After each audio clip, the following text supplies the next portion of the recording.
Hello भाई वडोदरा शहर में खूब ज सरस एवो फ्लावर शो शुरू थई गयो छे अने तमने अटेन्ड करवा माटे एक ज दिवस एटले के 9 फेब्रुआरी सवारे 10 वाग्याथी लईने रातना 11 वाग्या सुधीनो समय छे। अने हाँ, 8 तारीखे सवारे अने सांजे बे धक्का खाई तमारी माटे स्पेशियली व्लॉग बनाव्यो छे।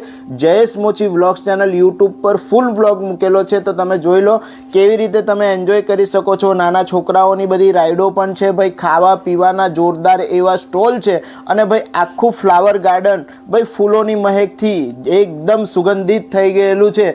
खूब ज मजा तमने पड़ी जवानी छे फ्लावर शोनी अंदर। तो भाई फूल फैमिली साथे 9 फेब्रुआरी 2025 ना दिवसे रविवारना दिवसे भाई विजिट करवानुं भूलता नहीं अने फ्लावर शोनो फूल व्लॉग जरूरथी जोई लेजो जयेश मोची व्लॉग्स चेनल यूट्यूब। हाँ बहनों, तमारू फेवरेट शॉपिंग, हाँ भाई जे आपणे एक्जिबिशनो बताईए छे एवी ज रीतनुं एक्जिबिशन पण अहींया लागेलुं छे। जो ज्वेलरी, कपड़ा, बुक्स बधी ज वस्तुओ तमने एक ज जग्याए मळी जवानी छे अने खावा पीवाना पण स्टॉल छे। अने हाँ भाई फ्लावर शो नाइट शो बिल्कुल पण मिस करवा जेवो नथी। हाँ भाई, तमाराथी बिल्कुल मिस ना थई जाए एटले डे अने नाइट ना बंने शूट ने मिक्स करी अने आखी रील तमने बनावीने बताई छे। अने फूल व्लॉग जयेश मोची व्लॉग्स पर जोई लेजो अने भाई फ्लावर शो ने जरूरथी अटेन्ड करी आवजो। खूब ज आनंदित थई उठशो तमे अने रील ने शेर करो। धन्यवाद।